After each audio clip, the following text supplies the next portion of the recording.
Yo, what's up, all you burners, stoners, and potheads? This is Weedman 420 with the Weedman 420 Chronicles. How are all you vipers doing out there?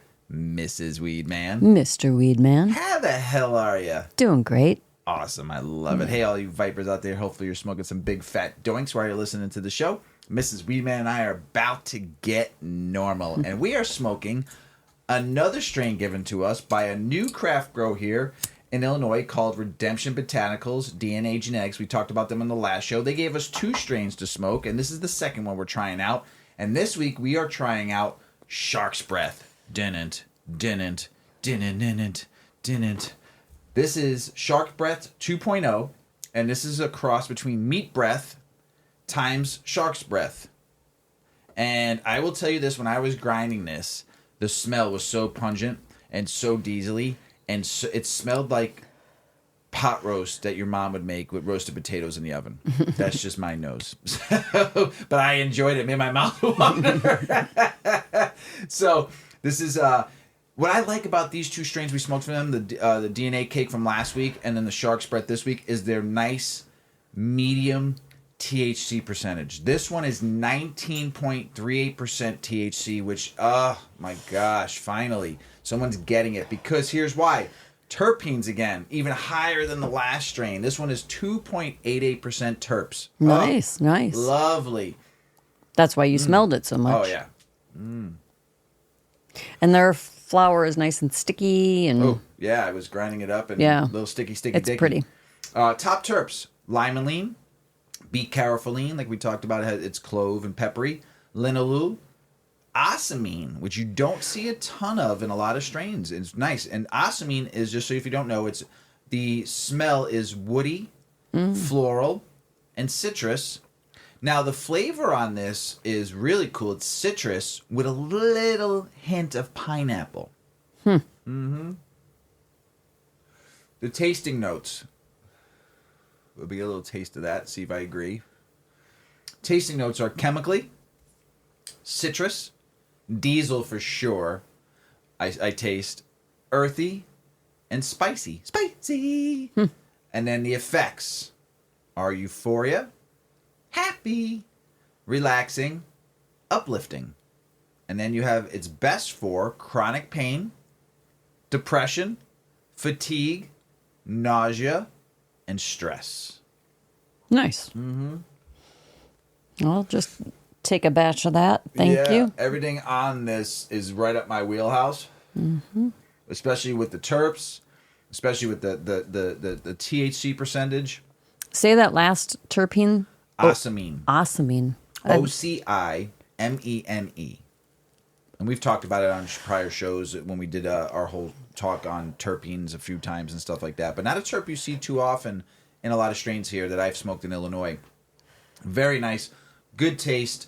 Hopefully all you bud tenders out there are getting some samples of the SharksBreath. I've seen some people posting pictures of SharksBreath DNA cake already, that some samples that have gotten people's hands. I hope everyone is enjoying Redemption Botanicals DNA Genetics here in Illinois, getting to try some stuff. Like I said, they are launching, they are pre-selling this week, going into stores on the 30th, and then get ready to shop in October, everybody, and enjoy the new craft grower in town. Congratulations, Redemption Botanicals. We appreciate the 2 strains we're smoking right now. Thank you for the flavor. Thank you for the terps. And thank you for great strains. We appreciate you. And you'll see how we get stony baloney throughout the show. Give me a second here. So we had some fun this weekend. It was the last day of summer, right? And it was a fabulous last day of summer. Saturday, we decided to get in the car and do what? We went to the beach. We went to the beach. Our final beach day. And it was a wonderful day. Tell us about it, Mrs. Weedman, how wonderful it was. Because you love the beach. I love the beach. I don't want to take it away from you, the story from you. And so we have the pleasure of living very near Lake Michigan. And the very cool thing about the Midwest, if you've never been, or maybe you're even from another country, if you've never been to the U.S., the Midwest, the Midwestern states of the United States are really cool. We live, I guess you would call it suburban Chicago, although literally Chicago is like 2 houses away. But it's, yes, we're 15 miles from the downtown city. And then also 15 miles to the lake. Well, not even. Yeah, because we could just go east and get to the lakefront. Right. Anyway, the lakefront has a lot of different cities that face it. Just on our Lake Michigan, we've got Chicago, big city. You've got multiple smaller cities up the shore. And then you go into Wisconsin and you've got Kenosha and Milwaukee and yada, yada, more and more. And then when you get into Indiana and Michigan, likewise, there's small cities along, much smaller beach towns. And a lot of Chicagoans have, depending if you're a north side Chicagoan or a south side, you go to Wisconsin or Indiana or Michigan. And so a lot of people have summer homes up there. And we tend to go to the Indiana and Michigan lakefront. Just be close. Because it's close, and that's just what we've always done. And it is absolutely beautiful. If you have never taken a trip to the Midwest, I really say do it in the summer, maybe spring or fall. Just do it in seasons where you can get outdoors and really take in all that there is to offer. We have beaches here. We have like full-on beaches. Sand beaches. We have waves. Some people say that there is actually a tide in our lake, but there's waves, there's sand, there's seashells, there's dunes. They're protected. It's a national lake shore. There's state parks all over. There's campgrounds. It's just beautiful. And the Wisconsin lake shore is absolutely beautiful too. And you could go into our city and literally go down Michigan Avenue and do like some of the most high-end shopping along Oak Street and all these fancy boutiques and high-end designer clothing and accessories. And then you could walk across the street with your Gucci bag and put your Gucci bathing suit on and sit at Oak Street Beach and sunbathe. Yes. It's a really cool thing. Yes. And you could see if you saw our stories and our posts when we were at the beach, you can't see the other side of the lake. Mm-hmm. I remember when Mr. Weedman's dad came to Chicago the first time, and when he saw the lake, that's a lake? I was like, yeah, and he's, they're from New York originally and then Florida. He's seen oceans, he's seen lakes, right. But I think he just couldn't take in the fact that he could have saw the other side. You're like a little chuck a rock lake. Yeah. You know what I'm saying? Like skim a rock out and get to the other side. Mm-hmm. When I remember we were driving along the lakefront, he was like, "That's no lake." Yeah, right. He's like, "There's no way." Actually, real quick, God rest his soul, Pops. Yeah. A couple days ago, he passed away 20-something years ago, but it was his anniversary of his death. Love you, Pops. Go ahead. Yeah.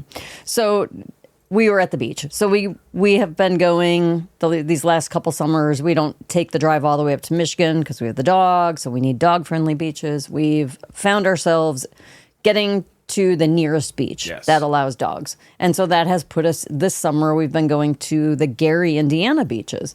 And they've been fantastic. There's a difference between Gary, Indiana beaches, Miller Beach in Gary, Indiana. What was the other one we went to on Saturday? We went to Marquette Beach in Gary, Indiana. We would normally go to the Indiana Dunes. Yes, the National Lake Shore. Yes. And that is like almost Michigan City. Gorgeous. Mm-hmm. But you know what sucks about that beach? You say it. Rocks. Rocks. All over the fucking place. Like, not sand just everywhere. Pebbles. But the shoreline. The shoreline in the water, the first 10 yards in the water is not just pebbles. We're talking like can get your ankle twisted in one. They're very smooth rocks. They're all tumbled, but a lot of rocks. It's hard to walk in. It's very unstable. It's terrible. But so we decided to go to Miller's Beach this year. Mm-hmm. I'm like, I just said, I hope there's no rocks. Right. Not a lot anyway. We got to the beach and it's just all sand and sandbar. Like most of the beaches have a sandbar. This one has a really great sandbar. Like it's extra special. I would say 20 yards offshore, and you're still not even in. You're still up to your knees in most of it. When we were playing paddleball, we were on our knees, and we were 15, 20 yards. And offshore. then you get out to the sandbar, and it's like calf deep. Yeah. And you could walk parallel to the shoreline for a long time. Oh yeah, it's like ankle calf deep. It's amazing, and it's an experience that if you've never seen this before, the Michigan beaches and Indiana, Lake Michigan beaches from, like Mrs. Weedman said, from Wisconsin all the way around to Michigan. No, it's just something to expect. It's beautiful. Go ahead, I took you to your mouth. Oh no, it's okay. So we've found ourselves at this beach, and we're really enjoying it. It's not a state park. The city apparently runs those beaches, And so there haven't been lifeguards. There was a lifeguard one time. Yeah. One time we saw like a state park trooper come through, or a state trooper just kind of shutting everybody down, like, hey, everyone, time to go. Time to Sunset, go. Sunset, go. Yeah. So it was just great. But this weekend we went, and Saturday was just the most beautiful last day of summer. You couldn't. You just couldn't. The lake wasn't glass, but it was smooth. It was so clear. And it was warm. It was comfortable. Probably like 72 degrees. It was so nice. 71 degrees. The water was. Yeah. And we got there around 2 o'clock because we want to watch the sun go down. You have to experience the sun going down, because what you're looking at is you're looking at Chicago. You're looking at Chicago, and the sun is setting. You can see Chicago where we're at when on a clear day, and the last 2 times we went, you could see the city. You can just see the skyline, like a real distant skyline. And when you watch that sun come down over the horizon, you see that red, orange sun hitting the city. It's so pretty. It's just gorgeous. It's just and Gary, Indiana, pretty much everything between Chicago, like Hyde Park, which is just south of Chicago. So from about South Shore, Hyde Park, until you get to Gary, just before where we were at, is pretty much industrial. Yeah. There's steel mills and shipping and cargo. Whiting Beach and in between there. Yeah, and Whiting. You got steel mills and stuff. And you got Miller's Beach. Yeah. So we were sunbathing, and having a great day on the beach between a nuclear power plant and a steel mill. But I tell you, it is a clean lake, and it is really pretty. A lot of people say it's so pretty. Yeah, it's just a fun. If you've not take the ride, just take the hour once or twice. Yeah, like if you hate sand, go you go a little bit further north, and you like go to Michigan City, and then get out by the lakeshore and just ride the lakeshore roads as long as you can. You kind of have to jog back in and out. See some phenomenal homes. It's so pretty. You'll see phenomenal homes. It's so pretty. Cool, clean blue, crystal clear water along the way. Our next trip, I think, I would love for us to do next year if we have time to go. I'd love to go where O-Dog went, our daughter, with her boyfriend, and they went to the Upper UP. And I've seen pictures of this area they were at online on social media. It looks like an ocean. It is absolutely crystal clear blue. It looks like cliffs, it looks like you're in the Caribbean. Rock cliffs. It looks like you're in the Caribbean. And we will take a ride and stay up there, and I wanted to see the dog run. But even if you go, when you're in Milwaukee, you're kind of like the north part of Milwaukee, Wisconsin. You have kind of cliff hanging areas to get down to their beaches. And then when you get up further north in Michigan, it goes from being these kind of really long, deep beaches of like deep, deep sand and dunes kind of in the background. It's a little bit hilly, but not steep. Then when you get further north, then you've got like Sleeping Bear Dunes, where it's like, it looks like when you see those like snowboarding into the like water. In the deserts and things Next time I want to do one of those down that. That would be fun. I don't think you're supposed to though. I don't. Well, if there's plants, you're not supposed to. The dunes are beautiful too.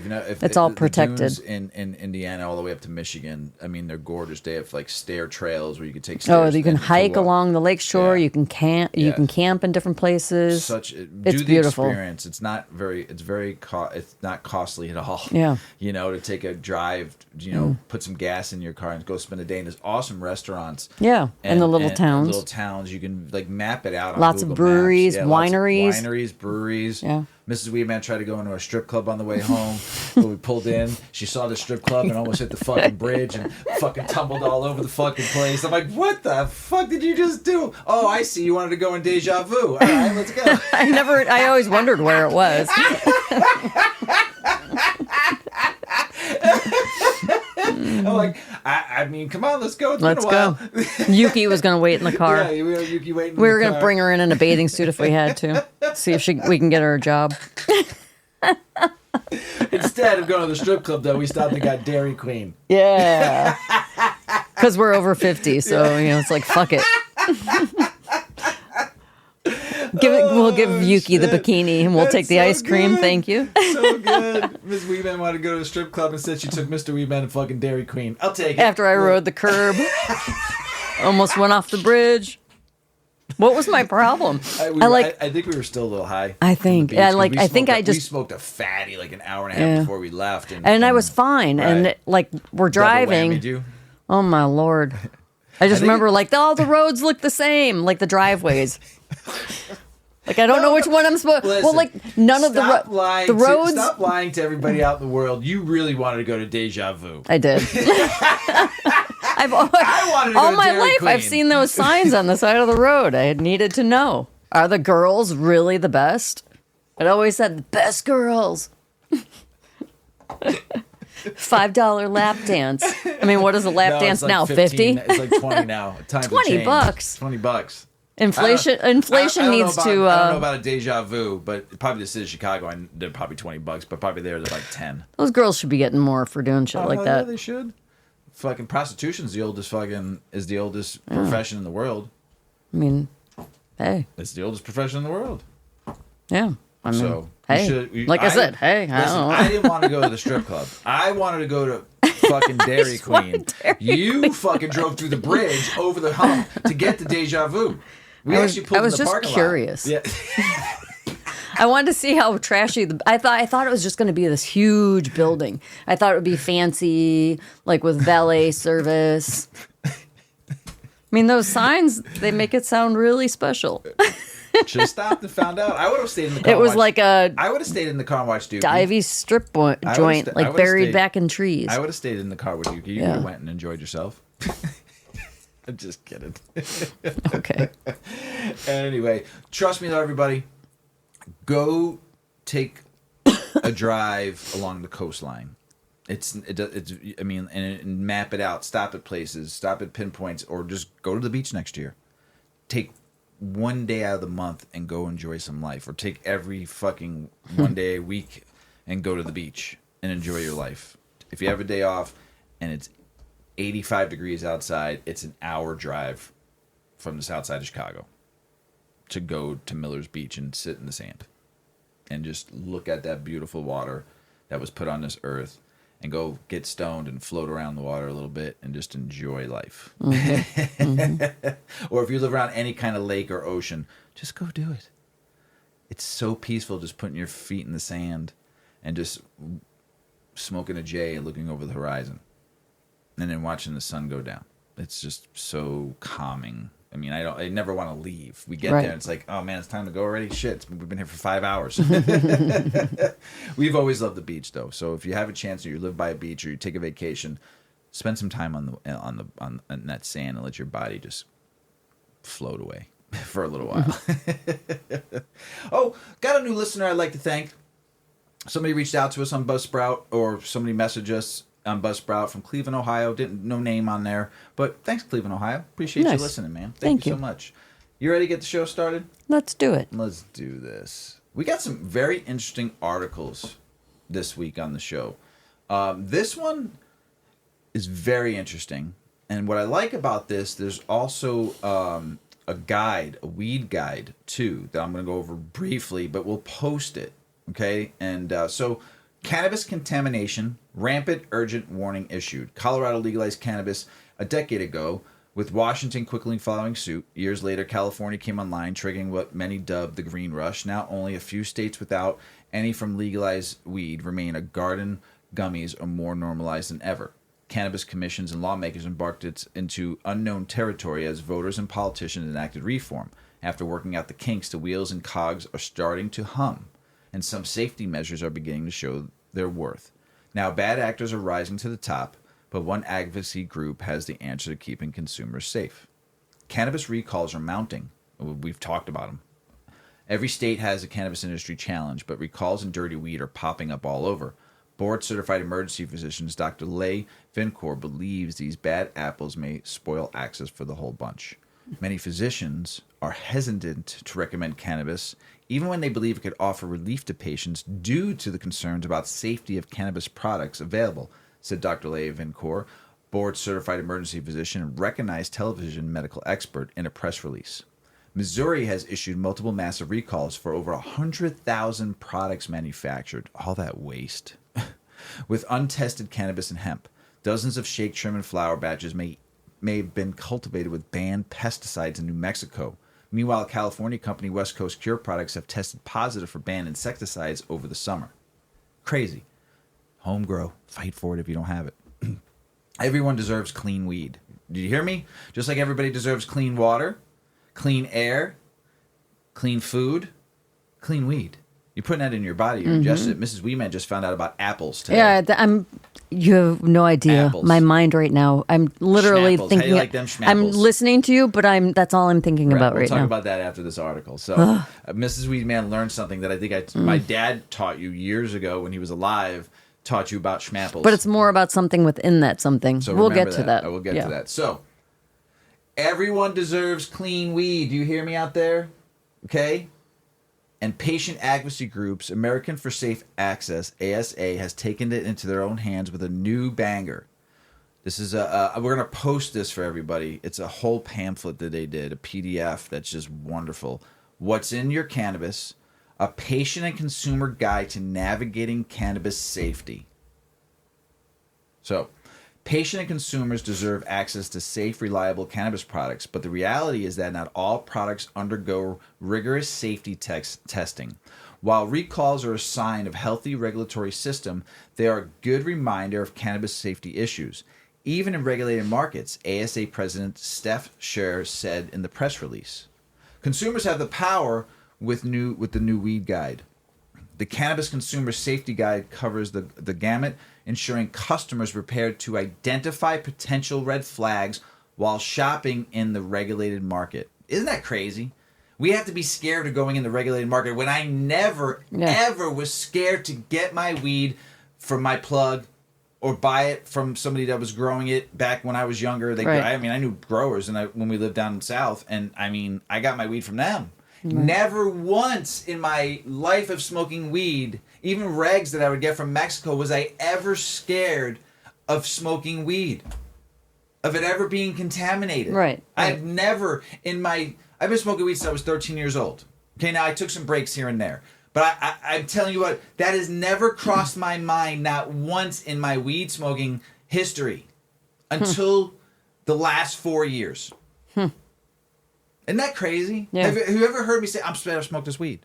I don't know what's in it. No. Never. But we have to now, just like everything else that's mass produced, to do what? Profit and margin? Mm-hmm. That now I have to be scared to go to a legal dispensary that I think the cultivators are supposed to protect us because we're your fucking customers and you ain't protecting us. We have the fucking recalls. Why? Mass production of a product that wasn't meant to be mass produced like this. How much waste have I talked about? How much waste, how much over mass production, just like everything we do around this fucking world, we overconsume and we make too much shit, and that's why this is not correct.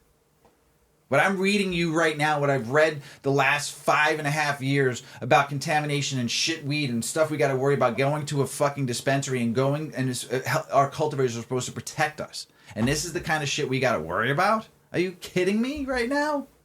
So anyway, the Cannabis Consumer Safety Guide covers a gamut. I already read that. Those who choose to consume cannabis should understand the possible side effects, what it means to green out, the potentialities of getting cannabis hyperkinesis syndrome, which we've talked about all this stuff, and more. Now, after all these recalls are public, learning about safety concerns is just as important as health implications. Isn't that fucking crazy? I just said in my years of smoking weed, now I got to worry about all this. That's why I will never... I will smoke my own grow and people that I know and trust and growers that I know and trust. Mm-hmm. Anyway, so there's an easy-to-read infographics breakdown. Complex compounds found in each product, like the cannabinoids and flower and solvents used to make extracts. It also explains symptoms and signs that indicate someone consumed contaminated product. If they do, the guide explains each product. Gray mold, heavy metals, pesticides might impact the body. The guide offers safety checklists and dosage guidelines so consumers can put the knowledge into action. Consumers, advocates, medical professionals, and everyone can download the report for free. And we're going to post it it'll be all over. And I'll even post it on social media too. You should all take a look at this. It's important. And we should pass this along. We preach education on this show, and everybody out there that knows weed preaches education on weed, okay? If you're an educator. This will be invaluable resources to empower patients to make informed decisions and what will serve as a vital tool for my colleagues, says Dr. Vincourt concluded. And I'd like to thank this article, and this was by one of our favorites, Green State, and the journalist was Kara Whitestock. Amazing. Yeah. Amazing. This was the article that she wrote, but she didn't write this manual. It's called What's in Your Cannabis? A Patient and Consumer Guide to Navigating Cannabis Safety. I mean, That's great. This is really good stuff. I mean, I was so excited when I read this. It's 32 pages long. It's a pure guide. It's so simple to read, though. There's graphs and charts. I'm a dummy. This is like like one of those dummy books. This manual right here. It's so fucking. I mean, here. So you're mad that we have to be concerned about risks coming from these mass producers, but at the same time, not just mass producers, it's cultivation in general. Right. This is happening. But right. More so the bigger right. fucking. Yes. Yes, because you were saying you don't like that. You know never until 4 years ago did you have to start worrying about risks associated with the quality Until I of started reading all these articles coming from. Right. But I think it's important then that there's a guide like this because then people know what to look for. Like I said, in all my years of smoking, I never had to think about I needed a guide like to worry about pesticides. I never thought about that. Right. Because I knew where my weed was coming from. Yeah, but it didn't always mean that someone wasn't doing things the right way. No, but if you knew what you were smoking, you knew what you were tasting. You know, and you knew if you were smoking shit. So I didn't have to worry about it because the people I smoked with always had fucking fire. Right. And they knew where it was coming from. Except for the Mexican reggies. That was desperation. But here, what's in your cannabis, right? Legal. Is cannabis right for you? There's a title. Okay, next page. Employment, health considerations, cardiovascular, drug interactions, avoid cannabis with warfarin, buprenorphine, and I can't pronounce any of those words. Anyway, just like stuff you shouldn't take cannabis with. It increases effects. Navigating cannabis medicines. Cannabis in your body. How cannabis affects the body. Pharmacoeconomics. Eat, sleep, relax, forget, and protect. How your body processes cannabis. A lot of the stuff we've talked about on the show. You can go back to past episodes, and a lot of the stuff I've talked about. So this is now it's just in a simple format. Which is great. The patient consumer factors, the product factors, cannabis side effects, greening out, THC overdose symptoms, what to look for, cannabis hyperemesis syndrome, synergistic drug interactions, desired therapeutic effects, cannabinoids and terpenes. It goes through a bunch of them on here. Dosage and desired effects, delivery methods, all different types of delivery methods, cannabis products. What's in the name? Like, what is sativa dominant, indica dominant, hybrids? That's good. Cannabis products and safety it's like a little profiles. Glossary. It's fucking amazing. Like a glossary of established terms. Safety profiles. What's synthetic cannabinoids? What's distillate islets? There's a big thing going right now with synthetic cannabinoids with the Delta 8. And somebody just died saying a boyfriend or partner took it and died on synthetic THC, Delta 8 THC. But synthetic, not because we just talked about if it's in the plant, it's fine, right? We just read that the DA got slapped in the face by a judge saying, "Hey, this is okay if it comes from the plant." No, synthetic's a different story, they said. So synthetic cannabinoids like Delta 8. So there's stuff about teaching you about that. Contaminants and health impacts, immediate symptoms of contamination, fever, headache, rapid heartbeat, confusion, seizure, muscle twitching. Special considerations for patients. Contamination and long-term health impacts from the contaminated weed that you smoke. Additives and adulterants. What's in vape pens? What you're smoking. Okay? Terpenes and flavoring additives. So you know what's that. Heavy metals. Residual solvents. Microbiological contaminants. Salmonella, gray mold. Alphians, aspergillus. Other molds and yeast, origin of cannabis contaminants, safety standard in cannabis markets, product safety protocols, cannabis supply chain, track and trace, home cultivation, state program cannabis markets, containment testing by state, issues with labels on cannabis products and what to look for and the lack of, impacts of incorrect labeling, reading product labels and how to read them correctly because they're so fucking small. Now I see now I need reader glasses because shit is getting smaller. I have fucking good vision and I'm having trouble reading the fine print nowadays. Thought it was Bugs Bunny at one time, you know. Verifying product labels, certificate of analysis, a COA. What is a COA when you look it up? What to look for? They do a whole graph and like pictures. Fucking great. Demand more. You have the power. Get involved. Protect yourself. Recap. There's a little recap. I mean, this fucking cannabis safety checklist. There's a whole checklist on here that you can print out and make a checklist. Illicit market, online market, state licensed retail stores. What to look for and check off. What's in your cannabis? What's inside? Is your cannabis right for? I'm very happy that this is out. Somebody put this together, and the doctors that I read on there, and for Green State posting this, and I found it, and we'll post this, share it, reach out to me, DM me. I'll send me your email. It's downloaded on my computer. This needs to be shared, just like this show needs to be shared. This needs to be shared. Yep. Across the world. So fucking good. I'm so proud of them for putting this together. It makes me proud, but also pissed off. Right? I get where you're coming from. You get where I'm coming from? I get I'm it. proud of that. Yeah, I get it. That's I get not it. what I'm saying. I get it. Just I'm disappointed in a lot, especially if I have to smoke moldy weed. Yeah. You know, that's fucked up. You're fucking people up there, man. You know, we love our pups. Yeah, we do. love our doggos. Yeah. Hopefully everybody out there, if you haven't had a dog or you have a cat or you have any animal, you love your pets. But we love our dog. So what is CBD plus krill oil supplementation? It improves what? It improves osteoarthritis in dogs. So, osteoarthritis is the most common orthopedic disorder in cats and dogs, characterized by chronic inflammation and pain.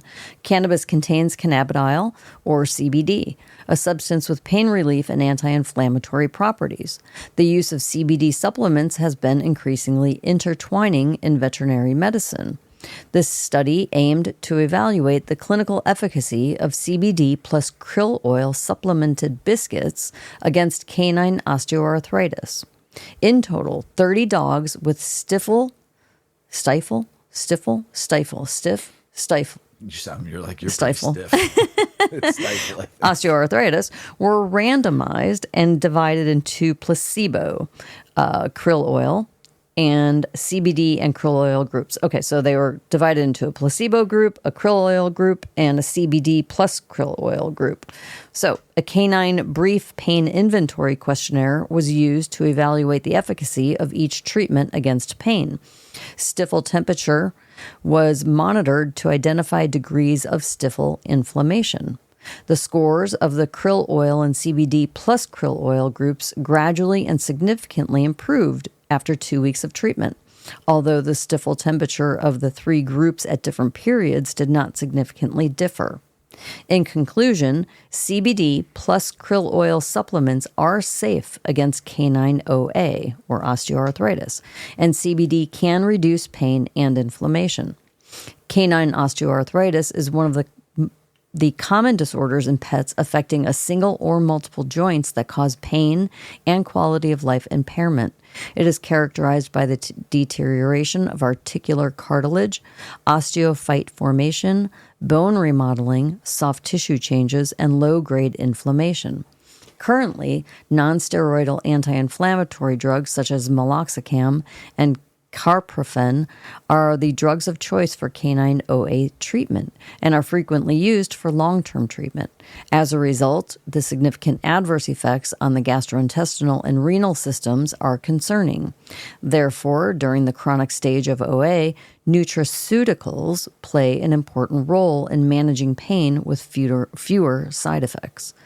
Nowadays, krill oil is widely used in OA treatment in human and veterinary medicine due to the antioxidant and anti-inflammatory effects of omega-3 polyunsaturated fatty acids, or PUFAs.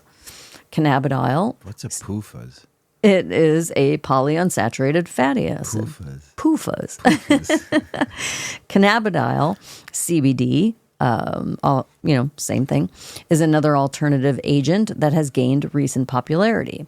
CBD is a cannabinoid extracted from hemp that, unlike delta-9 tetrahydrocannabinol, or THC, does not cause psychologically adverse effects, but it does affect the endocannabinoid system, which is one of the body's systems found in nearly all mammals, including dogs, cats, and humans. In dogs, higher numbers of cannabinoid receptors were found in the brain. The major effect of CBD focuses on modulating the pain pathway, and the minor effect is its ability to decrease the inflammatory process. The endocannabinoid system operates all parts of the pain pathway. It is hypothesized that CBD oil plus krill oil is more effective against inflammation and pain in canine chronic OA than krill oil alone. The current study aimed to assess the clinical outcomes of CBD based on pain score, ability to perform activity, inflammatory response based on lameness score, range of motion, muscle condition score, thermal imaging, and side effects. In total, 30 dogs presented with chronic stifle OA. The breeds were Pomeranian, Chihuahua, Golden Retriever, and Welsh Corgi. All 30 dogs presented with grade 2 chronic lameness, and all medications were withdrawn 2 weeks before recruitment into the study. All dogs did not present worse clinical lameness during the withdrawal period. All dogs had normal blood profiles and did not have systemic diseases. The treatment goal was to decrease pain levels and inflammation and to improve the patient's quality of life. And in conclusion, the CBD plus krill oil supplement has pain relief effects against canine OA without causing any adverse effects. CBD oil is safe for dogs with OA according to short-term outcomes and may reduce pain. However, there is no clear data supporting its clinical efficacy. As we always say, high-quality, randomized, controlled trials should be conducted to further evaluate the roles of CBD oil, particularly its long-term effects in treating canine OA. Positive news for our puppos. Positive news. The pups and the little cats and all those other little animals. Yeah. Before we move on, though, because we forgot to talk about them schmapples. Oh, the apples. The schmapples. Schmapples. Tell us about what you found out today about schmapples. Yeah. I eat an apple a day, probably 5 times a week. I eat an apple for one of my meals of the day. A sliced apple with peanut butter. And it has occurred to me many times, like, how old is this apple? Like, an apple in August and September is freaking old, right? And I was like, no, they just grow. August, September, they grow old. Yeah, Right? Yeah. That's why they're called schmapples, not apples. Schmapples. They got schmagma in them. I just figured they come from a different region. They come from Central South America. They could come from other places that can grow at different times of the year. So we must always have fresh apples. I mean, right. Well, not only, and I know Mr. Weedman's dad, my father-in-law, had taught me that he was in produce. Yeah, he was in produce. So just like the way that they store these animals, the way they store vegetables, yes, an apple can be a year old. But I think what bothers me more, so I found out today, like I dove back into that, like, what does that really mean? Well, they go into cold storage, and this cold storage process, like, that's when they wax the apple to kind of seal it, but then they also put a chemical in it. So my thing is why, if I'm eating an apple 5 times a week, what is this chemical I'm putting in my body, and why don't I know about it? This is the first time in my life I ever thought that, there could be pesticides on it already, right? Because it's not maybe an organic apple that's not always available. Oh my God. And now and there's... I want to know some, how they... there's some drug they put in there? We see organic apples, too. Yeah. So how are they organic if they have to freeze them and put this? It's like 1 PMP. It's some sort of chemical that kind of preserves, like live preserves the product for 11 months, Right. potentially. But the cold storage, I mean, you could probably keep them in cold storage for 3 months if they were perfectly. But that's How come they don't have to put on they have to put a bar, like the little produce number on there and the Right. brand number on and the descriptive word? Why don't they have to say ingredients? Because you're not also supposed contains, to know. You're not supposed to know these things. Also contains 1 PMC Just or like whatever it is. You're not supposed to I'm know going to grow another head. Just like you're not another supposed to head. know that a lot of weed that's out there in the legal market is remediated. Right. You're not supposed to know that. Right. Well, you should know that. But you should bop, know boop, that. But seriously, Beep, I bop. mean, schmapples. Beep, bop, boop, bop. Schmapples. Schmapples. That's what you eat right now. Schmapples. I'm eating schmapples. I don't really know what they are. I think it's the equivalent of eating iceberg lettuce. It just tastes good. Right. There's no nutritional value That's at what all. it said, right? It loses by Right? 11 months. It loses all polyphenols. Here I was thinking, I'm getting and my all. little bit of fiber. Tastes good. Satisfying. Keeps me full for a long You could be eating time. something worse, though. Yeah, I mean, yeah. At least you're eating an could. apple.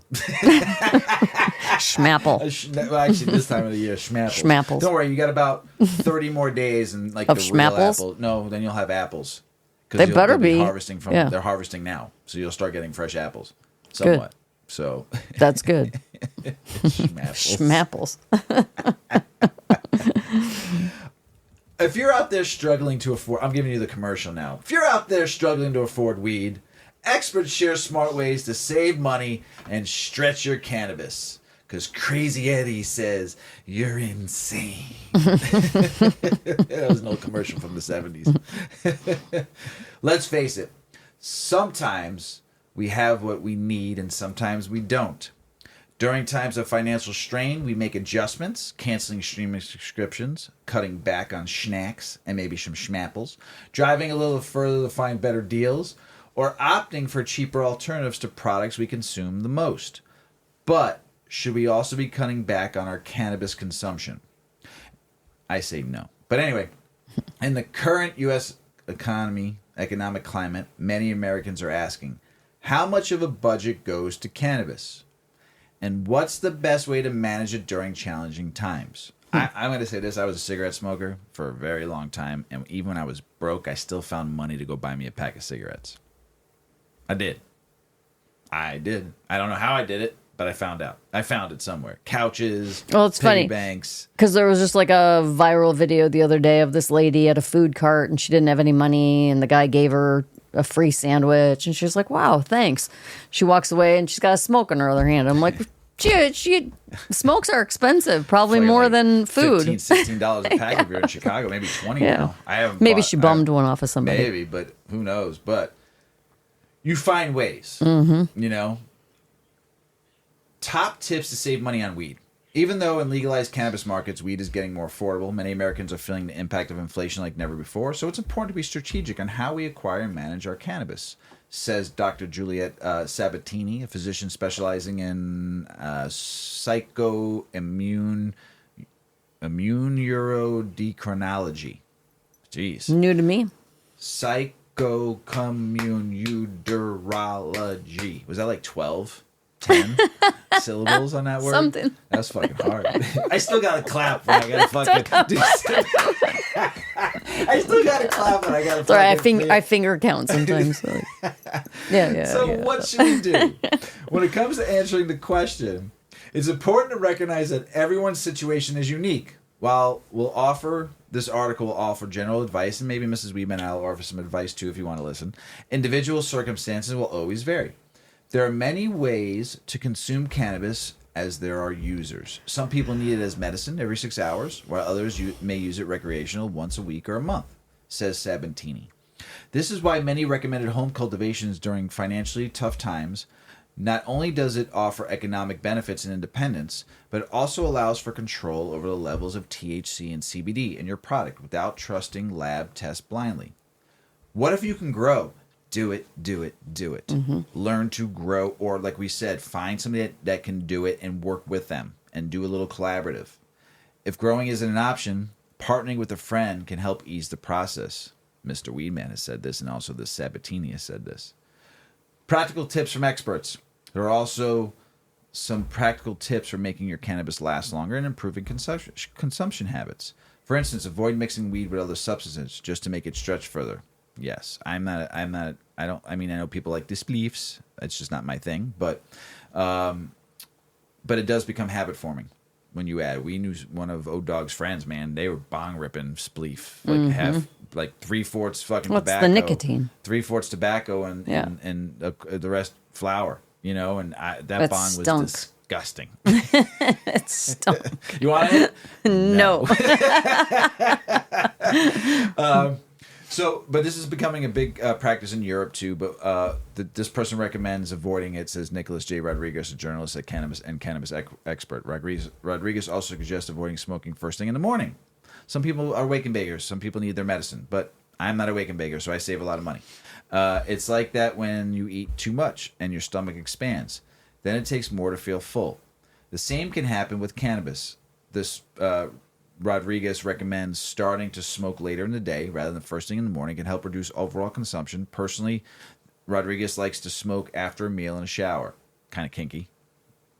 After a shower, I like to smoke going before I go into a shower. Yeah, I like after. Before. Yeah. I like after too. But I like great. before. Before is better. Yeah. The experience is much more enjoyable when you take your time and savor it, saving money and keeping your dose in check.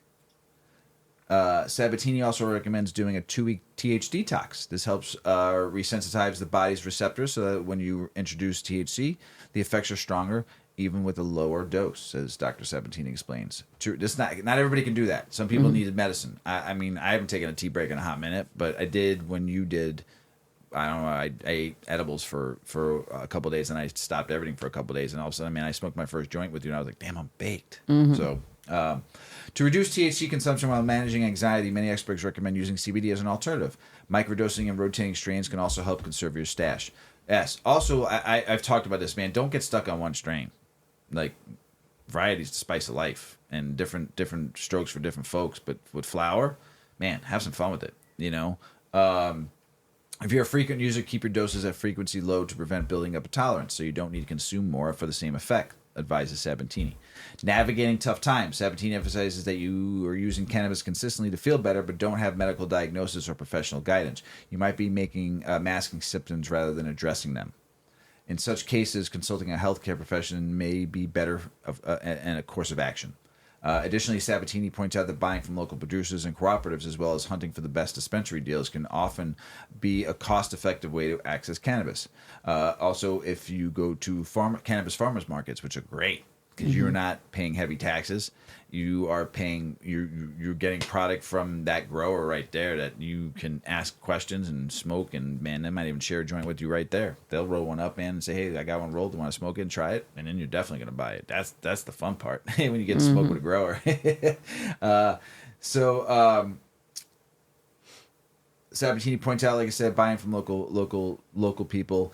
Some organizations provide access to cannabis grown under controlled conditions, allowing members to select specific strains and avoid the black market, not the traditional market, though. Support the traditional market, legacy growers.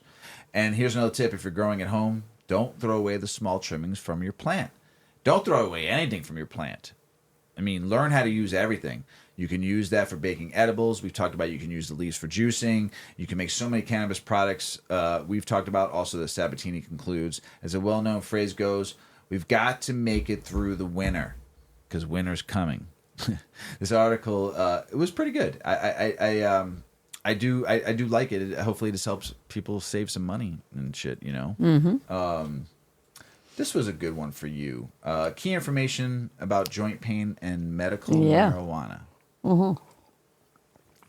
So I know I talk about my health a lot on the show, but I think it's important to help. I mean, the show is all about advocating, and we're advocating because we're personal consumers in both the medical and the recreational space. We both have our purposes medically to be using it, therapeutically to be using it, and recreationally. And I happen to deal with a lot of pain. Not quite sure if it's my medical condition or the medication, because it is an effect of both. So maybe it's a combination, but it's misery. There's not really anything that makes it go away. I mean, I suppose I could take Advil all day long or Tylenol all day long, but I don't want to do that because if this is my life, this is my life, and I'm not going to put shit like that in my body every day for the rest of my life. It's hard enough to know that you have to take a medication daily to keep yourself healthy. And what is that going to do long term to my body? So, enough said. I have chronic pain. I do use cannabis for that pain. And this is all about how cannabis can help. So, roughly 19% of people suffer from joint pain or arthritis as a daily struggle. So let's discuss how medical cannabis can help. Not only is it painful, it is disruptive to live your daily life in pain. Some pain can be short-term from sprains, injury, tendinitis, or tendon inflammation, an infection of the bone or joint, or overuse of a joint. But some people can be dealing with long-term pain from conditions like arthritis, fibromyalgia, osteoporosis, bursitis, lupus, and more. They can also be dealing with long, lingering pain issues. There is some hope, and cannabis might be the answer. So here's some key information about joint pain and medical cannabis. One study concluded about 20% of patients with rheumatoid diseases who actively consume cannabis report an improvement in pain. Cannabis contains key components which help reduce inflammation. More research needs to be done to perfect treatment and dosage, but early indicators look positive. Another benefit of medical cannabis or CBD with joint pain is the way it helps with sleep, which is a problem for people in chronic pain. Medical cannabis, at the right dose, can also be easier on the body. Long used as a natural painkiller, it is less addictive and the body responds positively. Currently used corticosteroid injections have been a staple in managing pain and inflammation. With new research showcasing long-term effects of this treatment, doctors and researchers show concern about the risk of injections and the potential risks involved with cortisone. A Boston study found patients who have been given corticosteroids by injection found at risk for accelerated adverse joint effects after treatment. Go figure. Meaning, when a patient is treated for osteoarthritis or other joint pain via a shot of cortisone, it may accelerate joint destruction and bone loss. The study also found certain pre-existing conditions, such as older age and Caucasian race, seem to increase the risk for this outcome even more. Researchers recommend MRI pre-screening before injections to identify the area better and see if any danger could be accurately assessed before the dose is given. Not only can medical marijuana be helpful, but so can CBD. The Arthritis Foundation has a guide for CBD use for those who suffer from the condition. According to Dr. Daniel Claw, a contributor to the guide, right now, CBD appears to be fairly safe and might help certain types of pain. While CBD and THC can be used as part of a pain management regimen, they currently cannot be the entire plan. Studies like the one being conducted on cortisone treatments are bringing the conversation of cannabis and CBD to greater light and lessening this stigmatization. But until more research is done, the best known path for treating joint pain is still unknown. Nice. Did that help you? Yeah, I agree. Sense, right? Because I do, we've talked about, or I've talked about, my opinion of how cannabis helps with pain. And in a lot of ways, it's just the nature of the high is that your body relaxes, your mind doesn't maybe like over focus on things you don't need it to. I feel it tends to make you think more positively. And so I think effectively, like they're saying, it's like a pain blocker. It's not curing anything, it's not fixing anything, but it's making your mind not be preoccupied and think about the pain. And so your body can cope with it. And the CBD that I use during the day is helping with the inflammation. So that's effectively helping the whole situation as well. That's good. Yeah, I think it's very good. Did I tell you something? What? Your hair is banging today. Oh, it is? Looking good. Well, Looking thanks. good. Looking good. Good hair day. Good hair day. For as humid as it is, yeah, too, it's humid and good it rained hair out day. I don't know today. what you did How am I today. having a Banging, good day? though. It's good. The fucking wave, curl. Not curl, but just straight. Looking good. Like off.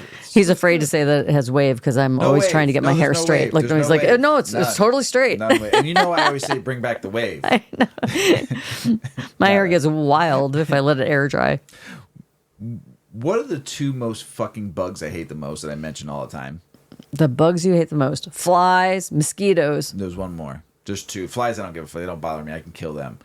Skeeters Mosquitoes, I know that. and ticks. Oh yes, you're a lunatic about the Fucking ticks. hate ticks. But this is a good article.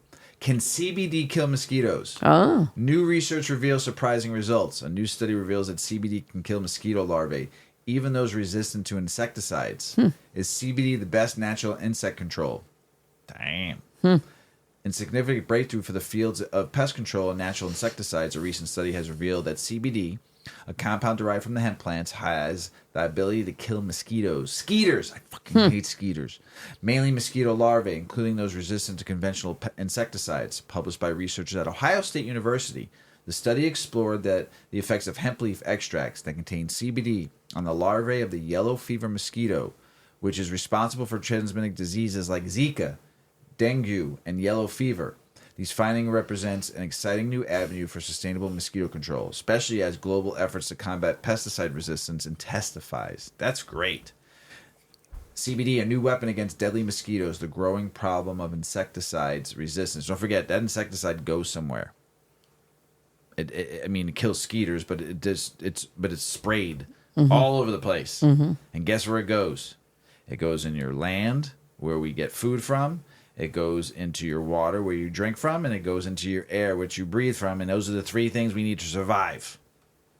You can live without clothes. It'd be cold, but you can live without clothes. You can live without a home because you just fucking walk, go somewhere warm and live on a beach, right? yeah. But the three things we need the most in life, we poison. It's crazy to me. I just don't understand. We pollute it.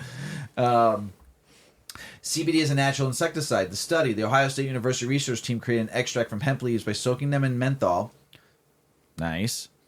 When this extract containing CBD was applied to mosquito larvae in a controlled setting, it killed all of the larvae within 48 hours. Dang. What surprised the research was the minimal concentration of CBD needed to achieve the high level of mortality even in mosquito larvae that had developed resistance to conventional insecticides. CBD's mode of action appears to bypass the metabolic resistance mechanisms that protect mosquito larvae from the synthetic chemicals. Unlike synthetic insecticides, which only rely on an overwhelming the insect's nervous system, CBD may interfere with protein interactions and cellular processes unique to mosquitoes, offering a novel way to target these pests. Pain in the ass is what they are. Benefits of hemp-derived CBD as an insecticide. CBD as an insecticide offers several distinct advantages over all traditional chemicals. Sustainability, cost-effectiveness, targeted control, and human and animal safety. Who would have thought? A plant, right? Environmental considerations and potential drawbacks. While the potential for CBD-based insecticides is exciting, there are some important environmental concerns that need to be addressed. Hemp is a rapidly growing crop, but large-scale production of hemp-derived CBD for pest control could have an ecological consequence if not properly managed. But here's the thing about that. I'll give a little rebuttal, because I've learned a lot from my friend Big Earl and reading a lot about CBD, planting hemp. It helps the environment. It helps the soil. It's regenerative. Yes. It's regenerative. Thank you. So, but I don't know, and I'm not a scientist, and I'm not an environmentalist. I'm not. But I don't know how it would how a large crop could hurt. Like you do one crop, then you can not do it maybe for a year and let just the land be the land, and then redo it again, and don't do it in large amounts. Do enough that you need. Farmers used to be mandated to have a certain percentage of their crops be hemp. Yeah. Because it was restorative and regenerative. They used to pay. So you'd have to rotate the hemp through your fields to help bring the soil back. Good call, Mrs Weedman. One concern is the impact of aquatic ecosystems. Mosquito larvae thrive in standing water, so compound used to control them would likely enter these water systems. Researchers have warned that further studies are needed to assess the long-term effects of CBD on target aquatic organisms such as fish, amphibians, and invertebrates. like I said, whatever you put down is going to go somewhere.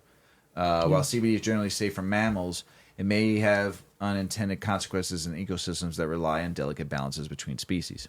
Additionally, there is an issue of ensuring that the production of CBD for insecticidal use does not interfere with hemp biodiversity-friendly characteristics. As with any crop, scaling up production can have negative effects if it's not done sustainably, such as through the overuse of land, water, and fertilizer.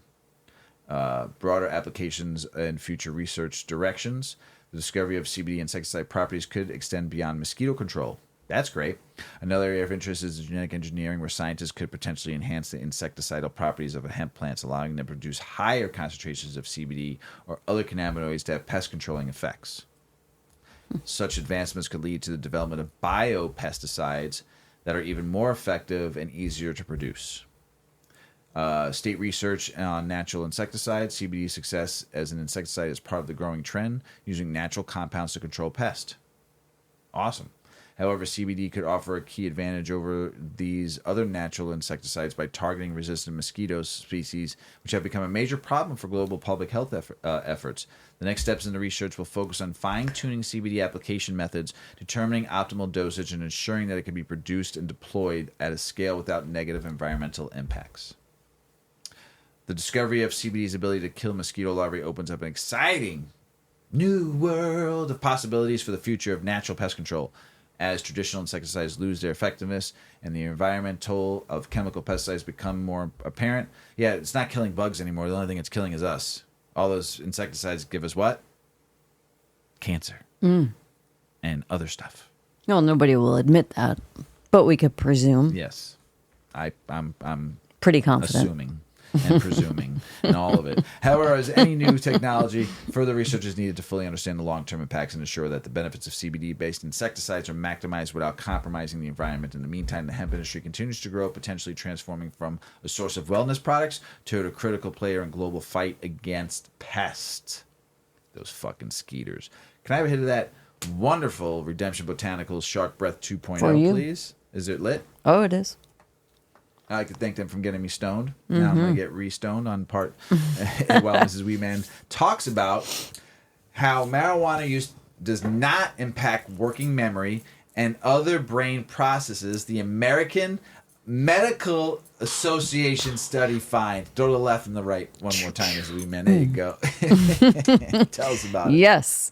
Researchers looking into the effects of medical cannabis use on brain processes state in a new federally funded paper published by the American Medical Association that cognitive attributes such as working memory, reward, and inhibitory control were not significantly affected after a year of cannabis consumption.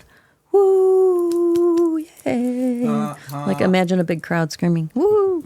Okay, the results appear to be contrary to the long-held stereotypes that cannabis negatively affects memory and other brain health indicators. Lies. Our results suggest that adults who use cannabis, generally with light to moderate use patterns for symptoms of pain, anxiety, depression, poor sleep, experience few significant long-term neural associations in these areas of cognition, says the study, funded by the National Institute on Drug Abuse and published this week in the journal JAMA Network Open.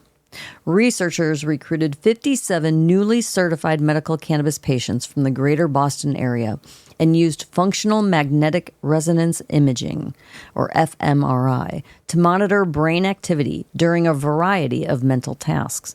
Participants' brains were then scanned again after a year of medical cannabis use to look for changes in activity. The report states, no statistically significant difference in brain activation between the two time points, baseline and 1 year, in those with medical cannabis cards, and no association between changes in cannabis use frequency and brain activation after 1 year were found. In this cohort study of adults obtaining medical cannabis cards for medical symptoms, brain activation during working memory, reward processing, and inhibitory control tasks was not significantly different after their 1-year cannabis use, and no association with changes in cannabis use frequency was noted. Our results suggest that adults who use cannabis generally with light to moderate use patterns for symptoms of pain, anxiety, depression, or poor sleep experience few significant long-term neural associations in these areas of cognition. I did, because I'm high and my brain is not experiencing loss of intelligence. I just read that, didn't I? Yes. I read it twice. Well, these results may be reassuring to cannabis patients who choose to use medical cannabis but have concerns about that long-term health risk. Of course, the researchers said, the results warrant further studies that probe the association of cannabis at higher doses with greater frequency in younger age groups and with larger, more diverse cohorts, wrote the 3-author team from Harvard Medical School, MIT's Govern Institute for Brain Research, and the University of Pennsylvania School of Engineering and Applied Science. The new findings come several months after separate research indicated that prescribed medical cannabis may have minimal acute impact on cognitive function among patients with chronic health conditions. The absence of evidence for cognitive impairment following medical cannabis self-administration was surprising, that study said, given prior and substantive evidence that non-medical or recreational cannabis use reliably impairs a range of cognitive functions. At the same time, these findings are consistent with 2 systematic reviews published in the last year that suggest that medical cannabis, when used regularly and consistently for a chronic health concern, may have little, if any, impact on cognitive function. While the long-term effects of cannabis use are far from settled science, findings from a number of recent studies suggest some fears have been overblown.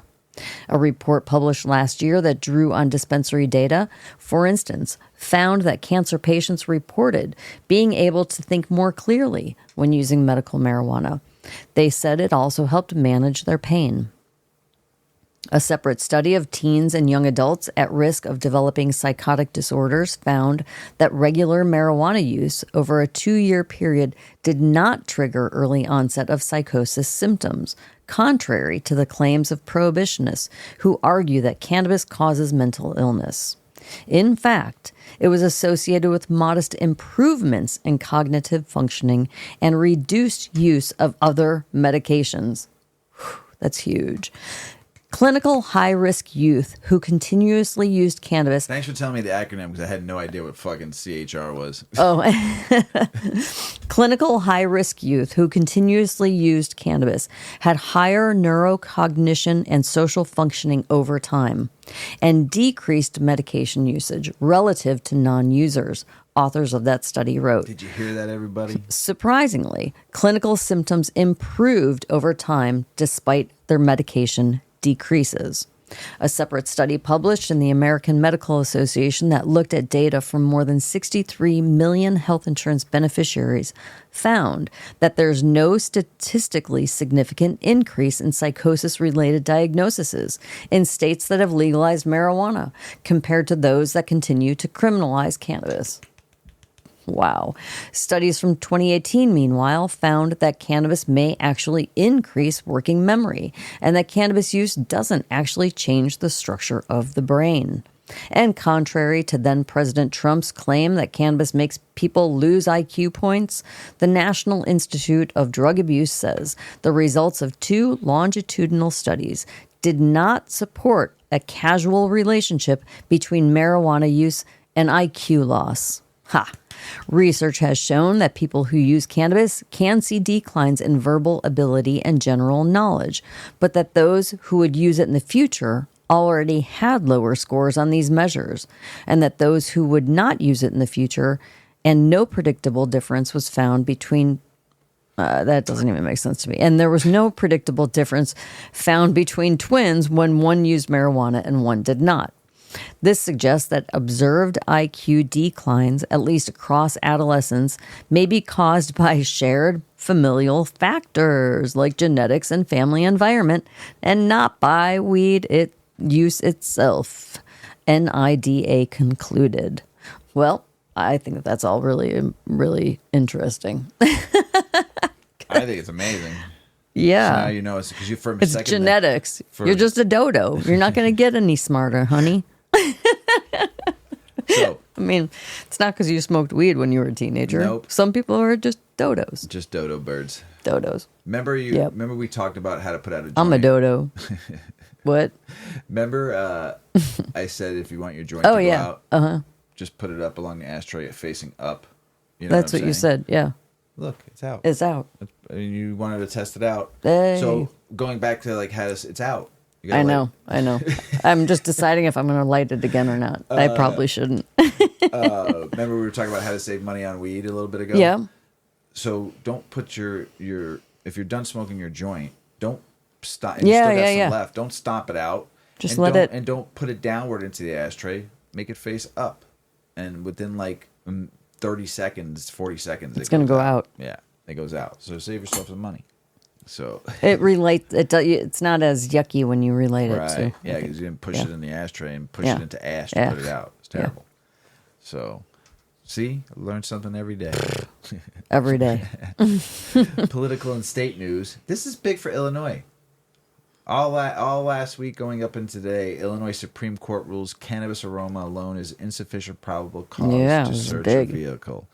Finally, and everybody I know was like cheering and hooray, kind of. Everyone was like high-fiving. It was an exciting day for Illinois because the Illinois Supreme Court ruled that the smell of burnt marijuana alone cannot justify a warrantless vehicle search by police. This decision stems from a case where a driver was searched based on the odor of cannabis, but no signs of impairment were observed. The court emphasizes that with legalization of marijuana, the smell is no longer enough to indicate illegal activity. This ruling aligns with similar decisions in the states like Minnesota and Maryland. But what a lot of people are objecting is that can cops really tell the difference? Do they know weed well enough to know the difference between the smell of burnt weed and just having weed in your car that's fresh? Probably not. Right. So it's going to be a blurry road. Just popo. It's a good start. Stay away from just people with weed, man. They ain't hurting nobody. Yeah. New federal data shows states collected more than $8.7 billion in marijuana taxes since 2021. That's a lot of money. That's just since 2021, not like in 10 years. In 3 years. 8.7 billion. States have collected 8.7 billion marijuana taxes since 2021 per new federal data. California leads with 2 billion, followed by Washington and Colorado. That's why fucking industries are fucking dying out there, paying too much in taxes. The data gathered by the U.S. Census Bureau covers up to mid-2024. Mid, not even full 20, like today, mid. Some states' figures remain incomplete. The report highlights cannabis tax revenue as a significant growing source of state income. Did you hear that, everybody? Can I repeat this? A significant growing source of state income. And I will say it to the day I die, they don't deserve any of it. They need to be paying us that money back. And I know they're saying they're putting it into roads and no. They deserve maybe 1% of anything of nothing. If that even made sense. Because they owe us taxpayers $1 trillion from the drugs on war. So they got a lot of catching up to do to pay that $8.7 billion. The war on drugs. Yeah. The war on drugs cost. You said the drugs on war. That's a band. Or what is that band called? KMFDM, drugs against war. That was a song. See? Yeah. See? Yeah. Old school. If you don't know who KMFDM is, go listen to it. But that's a lot of fucking money. Yeah. You don't deserve any of it. Wait till New York really fully gets there. They're predicted to do like $2.5 billion in tax revenue. Florida too. They're fucking gonna be too. That's why I don't understand why DeSantis is fighting this. He's an idiot. Yeah. But just like that's gonna bring in $2 billion a year. This is gonna be like $20 billion in tax revenue by the time this is all done, and you don't deserve any of it. Anyway, 11 states projected to be be a $1 billion cannabis market in 2024. 11 states are set to exceed $1 billion in retail cannabis sales in 2024. California remains the largest market, but sales are declining, partially due to competition from unlicensed market. Michigan is growing, and with Maryland, Florida, and Illinois are also seeing strong gains. States like Arizona and Washington are facing downturns, and Colorado's market is shrinking. High taxes and limited legal access in some areas fuel illegal markets. Maryland's adult use cannabis market is expanding rapidly, boosting economic growth and social equity efforts. Georgia tightens up hemp laws, new restrictions on age limits, edibles, store locations to take effect October 1st, everybody. Georgia's new hemp law takes effect October 1st, banning sales to under 21 and enforcing strict advertising rules for cannabis products. It also prohibits CBD-infused food products like chocolates, while gummies and oils remain legal. Also in California, emergency orders restricting and toxing hemp products now in effect. Also, Wow. Newsom did it. You fucking idiot. Wow. Now it's just going to be a straight up battle. So I heard before this took place, everybody was going into stores and just buying up hemp, Delta 9 hemp products and anything, you can't have anything in it now. Nothing. No, not even 0.3%. Nothing. Not a thing. No THC could be traced in there. No intoxicating amounts. The whole hemp industry in California is shut down. Oh, it's going to be done. Right now. Yeah. It's basically going to be done. Whoa. Yeah, it's fucked up. So overnight, just like that. I mean, we've been talking about it on the show. I know, but like it really just happened. He just finally, just turned it on. Wow. No intoxicating. So it's just going to be CBD again. Right. Before everybody started doing the business development of it all, And Georgia is doing it too on some things, Nebraska senator launches legal challenges against upcoming medical cannabis votes. A former state senator and ex-member of the Nebraska State Board of Health, John Kuhn, has filed a legal challenge amid blocking 2 medical cannabis ballot petitions from appearing on the upcoming November 5th ballot. Isn't that fucked up? People wanted it. People went and got the signatures to put on the ballot, and you got this. Can I just say the South Side word? This jagoff, John, going out there and trying to stop what people want. Let the fucking people decide.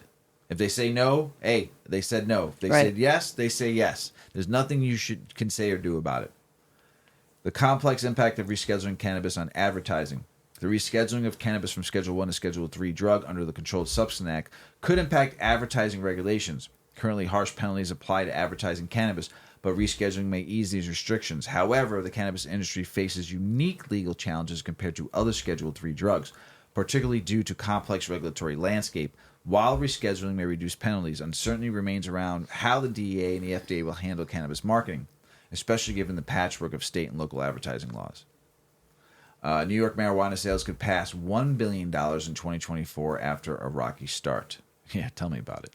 New York's legal market after a rough start is projected to reach $1 billion. It's already doing $1 billion in the bodegas. They were doing that much between the 2,200 of them. Billion in sales by the end of 2024. The market has been significant improvement due to an increase in licensed retailers and a crackdown on legal sellers, which has boosted sales at licensed dispensaries. Currently, there are only 200 licensed shops. You need about just in New York and the surrounding boroughs, you need about 1,000. Oh yeah. Per their population. For sure. They only have 200 in the whole state. You That's should have kept the crazy. bodegas open till you opened up your 1,500 stores, and then you could have fucking did what you had to do. Because people now are just going to go to the black market. Right. Because they can't find a dispensary. They're not driving hours to get somewhere. No, they got their plug. They're going to go right back to their plug. Mm-hmm. So, with around 200 more expected by September, still not enough. However, thousands of permit applications remain pending, and businesses are struggling with debt from delays and competition with the illicit market. So, good job, New York. Way to take care of your people. State coffers are filling with cannabis tax revenue, like I just read, $8.7 billion. Cannabis tax revenue is significantly boosting state coffers. What the fuck is a coffer? Is that like where they hold the money at? Yes. Okay. Contributing billions to public funds. States like California, Illinois, and Michigan are seeing substantial income from cannabis taxes, which are used for public services, including infrastructures and education. As more states legalize cannabis, the potential for tax revenue continues to grow. Like I talked about on the other one, right? On the $8.7 billion, it's their cash cow now, and they ain't getting rid of it. Mm-hmm. You're gonna see tax, just like cigarettes, just like fucking gas. They're gonna raise that tax, little by little, percent here, percent there, and then you're gonna be paying 50-60% tax on your cannabis. Learn to home grow. As more states legalize cannabis, the potential of tax revenue continues to grow, demonstrating the financial impact of cannabis industry on government budgets. Crazy.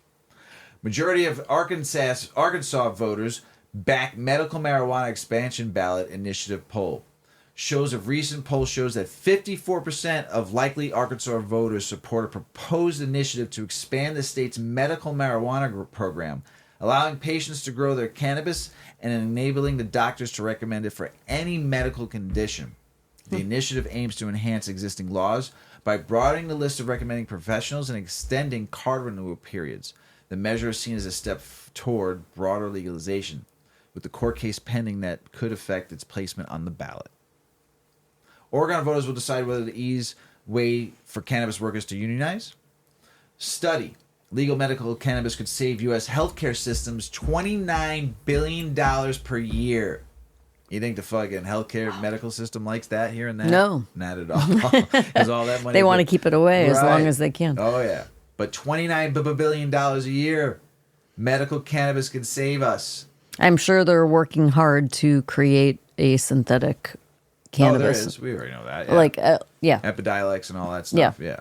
Study published in Applied Health Economics and Health Policy estimates that nationwide access to medical cannabis could save the U.S. healthcare system $29 billion annually.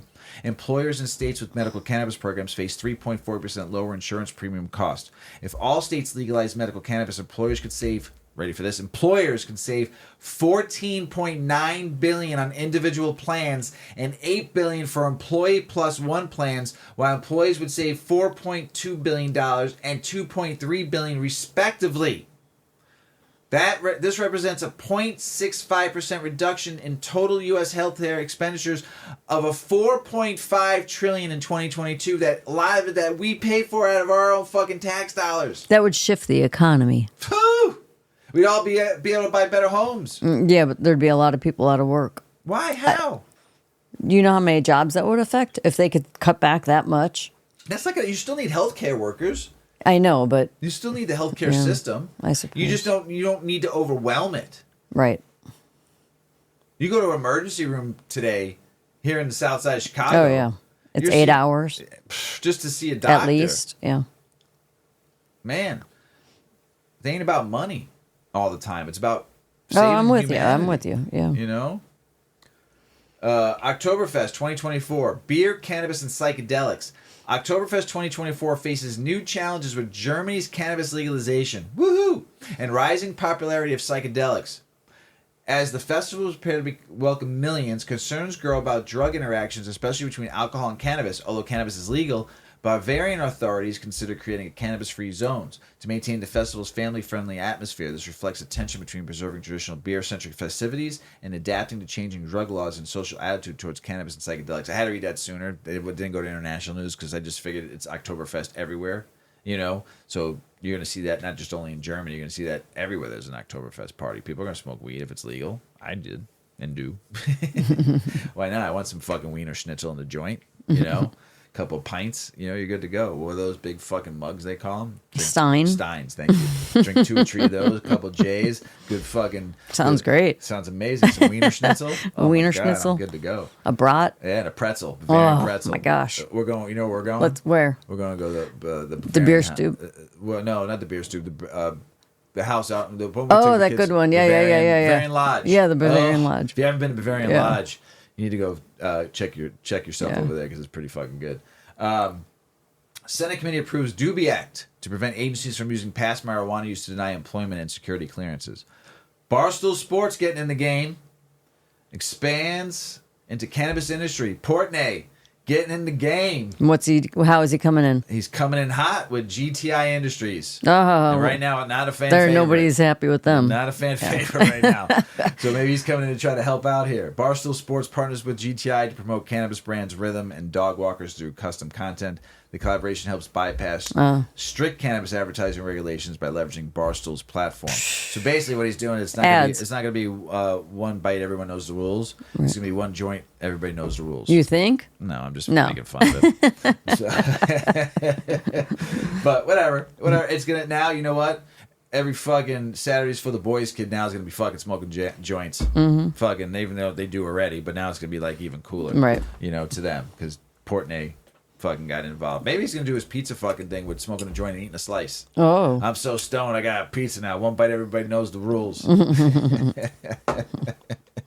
That'd be a twist. I got my mom hooked on his On pizza. him, Oh yeah. my, on his pizza reviews. They're funny. Whether you like the guy or not, his pizza reviews are kind of fucking funny. Especially when you see some really good fucking pizza. You're just like, sometimes, I'm going there one day.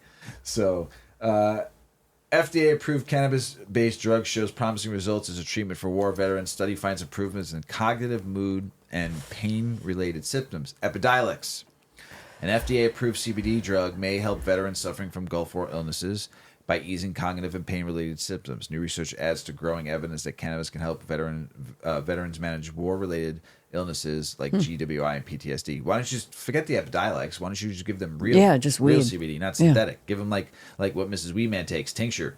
Give them that. Don't give them a fucking pill. Come on now, synthetic shit. We just talked about the Delta 8 synthetic shit. Give them real CBD. Grow it in Mississippi, where you're growing weed all the time. Get them fucking some good fresh CBD, or let them get it from a fucking. Just give them free CBD. It's cheap to grow is what I mean. Not easy to make, but man, give it to them if it helps. Our fucking veterans, man. Come on, backbone Take care of of this them. country. You know. The Great Midwest Hemp Fest, an extension of the Great Midwest Marijuana Harvest Protest, will take place September 28th and 29th. Where? In Madison, Wisconsin, held at James Madison Park. The free event includes music, education, and a march down North Hamilton Street.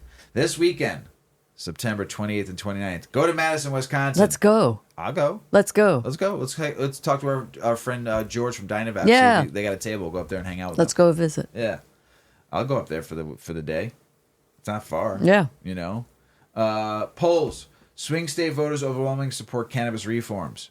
Recent polls show stronger support for cannabis legalization among voters in swing states, Arizona and Nevada. In Nevada, 85% back medical cannabis and 71% support adult use legalization. Similarly, Arizona voters show 86% support for medical use and 69% for adult use reforms. Both states also favor banking access to the cannabis industry. This reflects broader trends in the battleground states like Michigan and Pennsylvania, indicating that cannabis reform is a significant electoral issue. South Dakota prepares for third marijuana vote in 4 years. You got robbed on the first one. You got robbed by the courts, and you should have went stomping through the streets.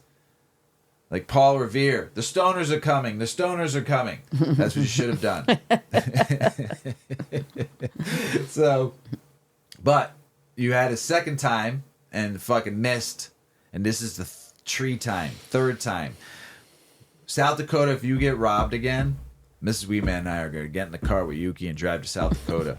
What are we gonna do? I'm going to sit on the fucking state capitol fucking with my Weedman costume and say legalize it and hold it up until they fucking fix their shit, because that's fucked up. You got robbed on the first time. So I won't come in the winter, though. I love y'all, but it'll be like in the summer. Next May, June would be good. Georgia, we go there for 420. That'd be fun. Georgia pharmacy begins selling medical marijuana to patients in defiance of DEA warning about federal law.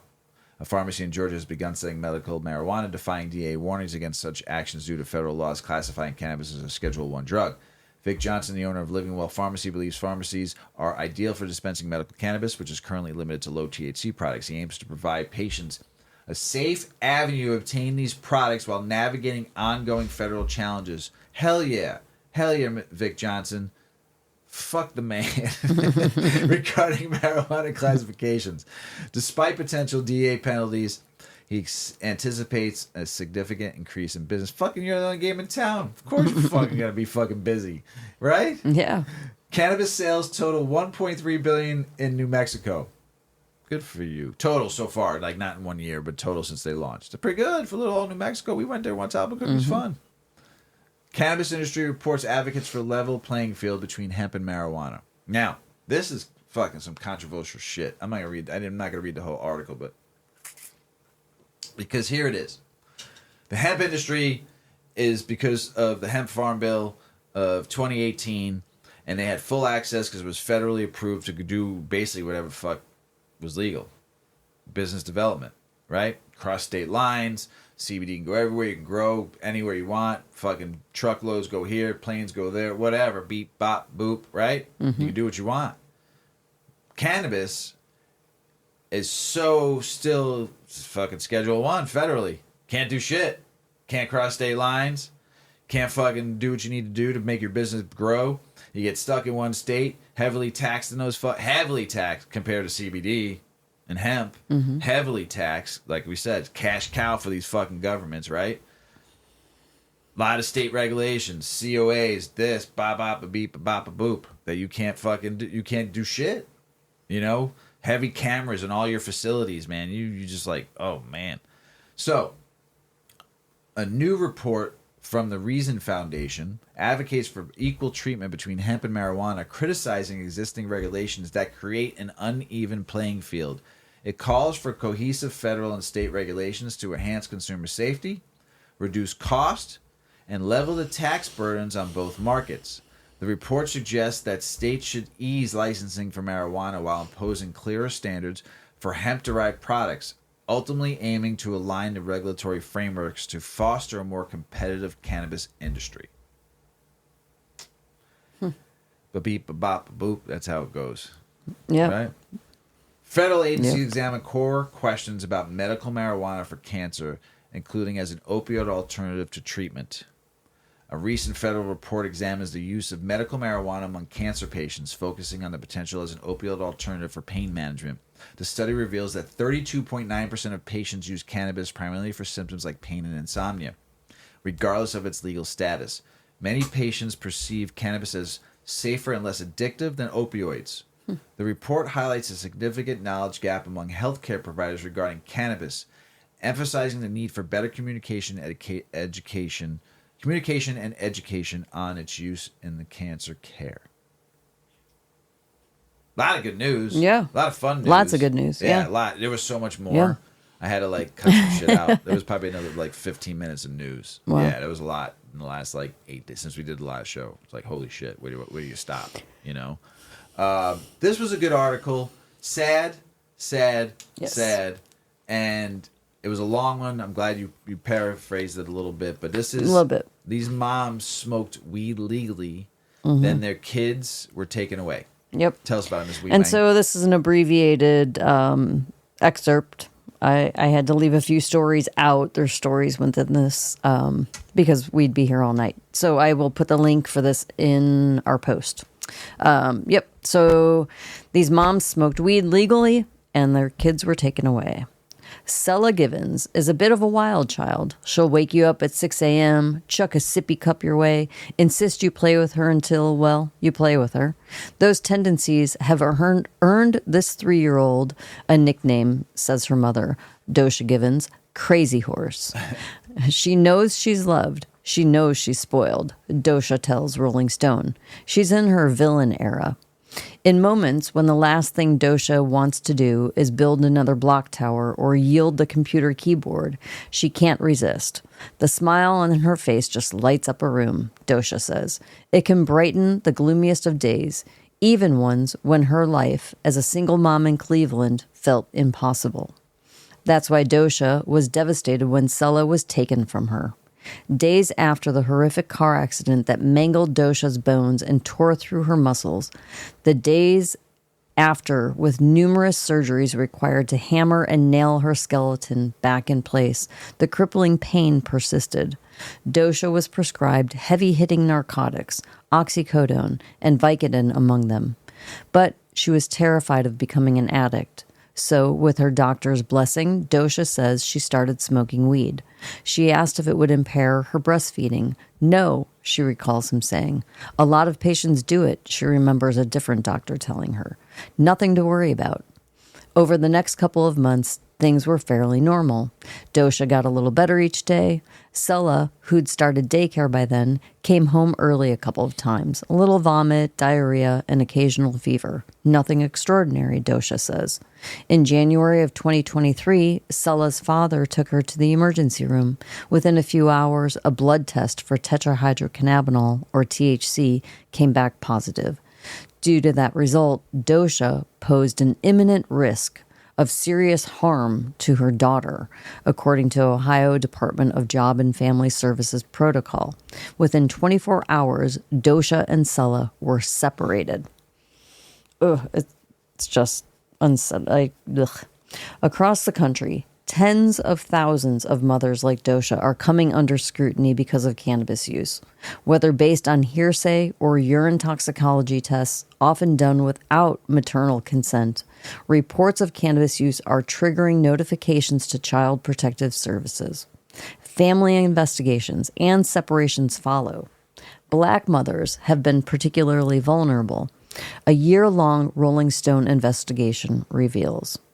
That's all despite conflicting evidence that THC causes adverse effects to newborns, either in utero, via breast milk, or inhaled secondhand, despite the FDA having an August recommendation to the Drug Enforcement Agency that cannabis should be downgraded to a Schedule III controlled substance given its low risk of harm relative to other drugs. Despite cannabis products being at least partially decriminalized in 39 states, and despite statements from national medical organizations like the American College of Obstetrics and Gynecologists that oh my God, Negative. my brain, I think my brain just got You got Shark Breath 2.0. it just went on pause. You got Shark Breath 2.0. Yeah. So, despite statements from national medical organizations like the American College of Obstetricians and Gynecologists that negative consequences of cannabis exposure for children, such as poor weight gain or school performance, may be due to poverty, rather than the substance itself. In comparison, separating children from their parents has long-term effects on nearly every aspect of their health. Rates of physical illness like heart disease and diabetes are higher. Rates of neurocognitive changes like developmental delay and regression are higher. Rates of mental illness like depression and suicidality are higher. Rates of truancy and incarceration are higher. Rates of unemployment, and poverty are higher. In a 2018 interview with the Washington Post, Charles Nelson, a neuroscientist specializing in pediatrics at Harvard Medical School, called the impact of family separations on childhood development catastrophic. And the percentage of children entering foster care due to substance use hits record highs. And as the country reckons with a world in which opinions on maternal bodily autonomy and so-called fetal personhood are reshaping the rights and protections afforded to pregnant people in the United States, individual states all over the map where it comes to cannabis use. The individual states are all over the map when it comes to cannabis use. Some, like Maryland, are passing laws to prevent parental investigations premised on marijuana alone. Good for you, Maryland. Others, like New York, say they aren't considering marijuana use as grounds for such investigations. Good for you, New York. But, advocates say, when combined with an empty fridge or a dirty home, it's leading to family separations nonetheless. Still, other states, like Dosha's home state of Ohio, are pioneering laws criminalizing any and all perinatal drug use, concluding that children exposed to marijuana are unnecessarily being abused or neglected. Dosha says they see what they want to see and they hear what they want to hear. Growing up in South Central Los Angeles, Renisha Hubbard says every day seemed like a party. Her extended family, brothers, a sister, twin aunts, a gaggle of cousins shared a home. Barbecues all afternoon, sleepovers all night. Hubert recalls Luther Vandross bumping on the stereo. Family was everything, she tells Rolling Stone. Slowly, though, after the City Department of Children and Family Services started coming around, the house got quieter. First, her older brother was removed. Later, an older sister was taken. Decades later, the cycle kicked off again when her 3-year-old son, Jason, wandered out of her home. It was 2016, and Hubert had just moved to a new 2-bedroom apartment in Westlake, California. The rental wasn't child-proofed when they arrived. Among other things, the front door wasn't furnished with an inside lock. So, as Hubert napped following the hustle and bustle of the move, Jason, ever mischievous, walked out. Next thing she knew, a neighbor was shaking her awake, and soon after they tracked down the little explorer. Then, over the coming weeks, even after Hubert installed the lock, Jason found his way out again. Then a third time, and a fourth. That time, it wasn't a neighbor who came calling. It was the police.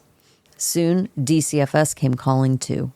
One of the first items on DCFS's checklist, a drug test. Hubert tested positive for marijuana. Days later, Jason and his older sister, Jamisha, then 5, were taken away. Hubert said officials told her she was unable to take care of her children, and the children needed protection from her because she's a substance abuser. DCFS would not comment specifically on Hubert's case to, quote, protect the confidentiality of children, siblings, and their families as they seek to resolve sensitive matters. For half a century, ever since June 17th of 1971, when President Richard Nixon declared a war on drugs, women like Hubert have seen their children taken away due to substance use. Part of Nixon's war, as he said in his speech, was a renewed focus on addict identification and the subsequent treatment and rehabilitation of drug-addicted individuals. That meant pathologizing drug use. Regina Davis Moss, a public health scholar and president of In Our Own Voice, a reproductive justice organization, tells Rolling Stone. These diagnoses became a social judgment about how we live and the decisions we make, Moss says. Within years, mothers found themselves squarely within the crosshairs of Nixon's war, too. In a 1986 speech, First Lady Nancy Reagan suggested that mothers who use drugs are killing our children. In 1990, the Department of Health and Human Services Office of the Inspector published a referendum on the wide-ranging problem of crack babies. The report recommended, among other things, that state and local governments make it easier to remove children from parents who use drugs. Since then, tens of thousands of families have been separated every year. According to data from the Federal Administration for Children and Families, more than 600,000 children were removed from their homes between, get this, 2015 and 2021 due to parental drug use. I wonder how much of that is marijuana use. The agency did not collect the data before 2015. In 2020, the percentage of removed children on account of parental drug use hit record highs, more than doubling since 2000 to a peak of 39%. Once you put drugs in the equation, you just get a different story. You exist in a different political paradigm. Aaron Miles Cloud, senior attorney at Civil Rights Corps, a nonprofit legal firm in Washington, D.C., tells Rolling Stone. And if you're a prosecutor, that's where you want people to live. You want them to live in the crack mom paradigm, because then you've made your case. Statistics on removals due to parental marijuana use specifically are more difficult to find. Rolling Stone contacted all 50 states for their story. Most do not track those numbers, even as they investigate and separate families for it. I think that is so bizarre. They don't track this data. So it's so important they have to separate a child from its parent over cannabis use and tear these families apart and give these children a future filled with mental health issues and just screw a whole freaking family dynamic up over cannabis. Yep. I'd like to know, why God. don't keep track of it? Yeah, but it's not important enough to keep that data. Right. We don't need to really know it. Miss Weedman's made. Ooh, that makes me mad. Rolling Stone was able to obtain statistics from 6 states, and those numbers demonstrated an immense burden of investigations attributed to marijuana use, nearly 100,000 families in the past 5 years.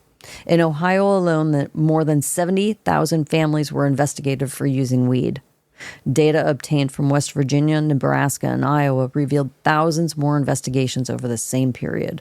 Moreover, the data shows these investigations disproportionately target people of color. In Louisiana, for example, 78% of the parents targeted over the past 5 years were black. In North Carolina, 53% of those investigated in the past 3 years were black. Investigations due to maternal marijuana use also far outnumbered those sparked by maternal tobacco or alcohol use, both of which are statistically more common in white Americans, and both of which we know cause harm. According to federal data, alcohol led to fewer than 11,000 child separations. Oh, I can tell you firsthand, it's destructive.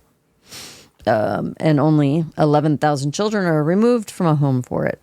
In 2022, compared with over 60,000 due to other substances. So an alcohol abuse home where there's probably some other abuse happening versus a drug abuse where there's other abuse happening. Whatever. You can't measure abuse, right? It's just a bad environment. But wow. 60,000 over drugs.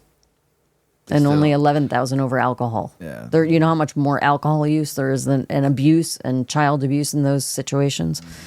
Anyway, the system says if you're black or brown, being a fit parent means not using drugs. Miriam Mack, policy director for Families Defense at Bronx Defenders, a nonprofit legal firm in New York City, tells Rolling Stone. Those kinds of drug allegations leave people like Hubert in a tough spot. And when it comes to court hearings, she says, drug use all but seals the case. You can't say anything, Hubert says. You just have to shut up and listen.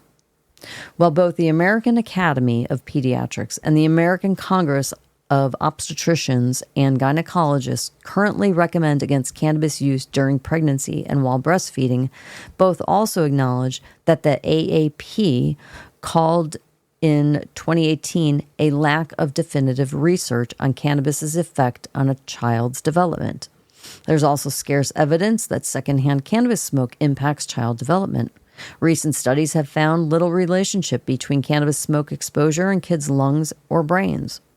One found that cannabis exposure was actually related to better rather than worse reading skills. In August 2023, the FDA presented a 250-page report to the DEA recommending that the agency reduce enforcement of the drug, given that the vast majority of individuals who use marijuana are doing so in a manner that does not lead to dangerous outcomes to themselves or others. Many agencies agree that evidence on the harms of marijuana use is lacking. The department acknowledges that more studies are needed to ascertain the long-term effects of prenatal and postnatal marijuana exposure. An LADCFS spokesperson tells Rolling Stone. Still, many states treat marijuana use alone, without evidence of past, present, or future harm on the child, as grounds for parental investigation. Yeah. Take, for example, Wisconsin's child welfare statute. In it, marijuana use can be classified as unborn child abuse based on the risk of serious physical harm to the child. Rachel Nilly, a spokesperson for Wisconsin's Department of Child and Families, tells Rolling Stone. Hubert says that despite psychiatric evaluations showing that she did not meet criteria for marijuana addiction, California DCFS took her kids away and made her attend drug classes. I am one of thousands of parents who are railroaded every day, Hubert says. To Alan Detlaff, a former child welfare worker and previous dean of University of Houston's Graduate College of Social Work, the absence of clear definitions around these terms is a feature of child welfare systems rather than a bug. It's a function of systemic bias, Detlaff tells Rolling Stone. The definitions of maltreatment are very vague, he says. Nothing is really codified. For example, in 2020, December of 2020, employees of New York City's Administration for Children's Services said the agency actively destabilizes black and brown families in a manner they call predatory, according to a draft report commissioned after the killings of George Floyd and Breonna Taylor. That report was subsequently buried by the agency, Gothamist found. The racism is in the discretion, Detlaff says. In many cases, parents may not even know that their child or their children are being drug tested. As of July 2023, only 8 states require medical providers to test pregnant women for substance use. Arizona is not one of them. And yet, this is how a substantial number of cases come to the attention of child protection agencies. A January 2023 study found that 91% of mothers with positive screens were reported to agencies. The weight of such testing is not borne evenly, though. An April 2023 study found that black mothers in Pennsylvania were more likely to be drug screened, even as white mothers were more likely to test positive. The American College of Obstetricians and Gynecologists recommends against routine drug screening around the time of pregnancy, especially in cases where parents did not provide consent. In 2001, the Supreme Court ruled that drug screening without consent was a violation of the Fourth Amendment, which protects against unreasonable search and seizure. I totally think that should be the way. Dr. Mishka Turplin is a Baltimore physician, double-boarded in obstetrics and addiction medicine, who published over 190 papers, many of which focus on substance use during pregnancy. He's also been tapped as an expert by the Center for Disease Control and Prevention and the National Institute of Health, and helped develop national guidelines for the ACOG. Turplin has also advised scores of mothers and attorneys in cases involving substance use. In those cases, he's repeatedly seen agencies claim scientific expertise they don't have. And in his opinion, they weaponize medical jargon. Suddenly, the caseworker becomes the medical expert, Turplin says. P-tests aren't parenting tests. If we're going to have a system this punitive, it's got to be based in science. Even in places where child welfare agencies are forbidden from considering marijuana use alone as a reason for neglect, like New York, it often constitutes a gateway to surveillance, Miles Cloud at Civil Rights Corps says. This reported marijuana use, which won't lead to a separation by itself, will lead to an investigation. And the investigation surfaces other things that, when framed around neglect and substance use, can appear damning, a phenomenon she calls positive plus cases. You get a drug test plus a messy home or a dirty piece of laundry somewhere, she says. What they're trying to do is connect in someone's mind that drugs lead to these horrible behaviors, like the parent is so stoned out of their mind that they can't clean their house. Ugh. It's like they set them up. Alexander Stein, a staff attorney for the Civil Rights and Restorative Justice Project at Northeastern University in Boston and a former public defender in Chicago, has seen similar strategies used against his clients. And to Stein, these cases illustrate a broader pattern. Children welfare agencies' tendency to criminalize poverty. That's really what it's coming down to. Yep. The legal term in Illinois Stein tells Rolling Stone, is an injurious environment, defined by the state as any circumstance that, quote, may likely cause harm to a child's health, physical well-being, or welfare due to the parent or caregiver's blatant disregard, quote. That's an amorous concept, Stein says, which for a lot of my clients in practice could be anything. Advocates like Mac at Bronx Defenders are also quick to point out that while parents suffering from poverty are more vulnerable to losing their children, they rarely receive any benefit to support their need. In contrast, foster families receive a stipend of around $4,500 per year from the state to support children separated from their parents, historical research shows. Doesn't that just sound so stupid? The parent is struggling. They can't. You're dividing a family because they're poor. And so you're finding a reason to say that they're unfit because there's marijuana in the house. So now they're unfit because it's messy and there's the smell of marijuana. So now you're unfit and we're going to take your family away and we're going to give your kid to someone else and pay them. Why not pay to give them counseling, give them some financial counseling, give them some educational tools, give them some advocacy to help them better their lives so they can improve the situation that they're living in and keep their family together. But no, we're just going to pay foster parents are wonderful because there is a need for them. Don't get me wrong. But if you think of it in this way, you're penalizing the parent instead of providing tools and resources. Right. There's like a little mosquito or something flying around. Your favorite bug. Skeeters. So it's just, that's very frustrating. So anyway, the system is all about pathology, these individuals failing, when really what you're identifying are structural things, Max says. But if you can't pay rent or you don't have food on the table, then it's not an individual failing. It's just poverty. The specter of family separation due to marijuana use also creates a different issue. Mothers foregoing care altogether. In Cleveland, Dosha has heard of other parents doing just that while they're pregnant or after delivery, avoiding the emergency room for anything short of life-threatening situations. And while she knows those women may not be making the safest decisions, she also sympathizes with those who fear that visit is going to be lead to a bigger problem. In an era of so-called fetal personhood, the conservative ideology that grants legal rights to infants not yet born, that risk becomes more real every day. States like Mississippi and South Carolina are already using chemical endangerment laws to prosecute women criminally for prenatal drug use.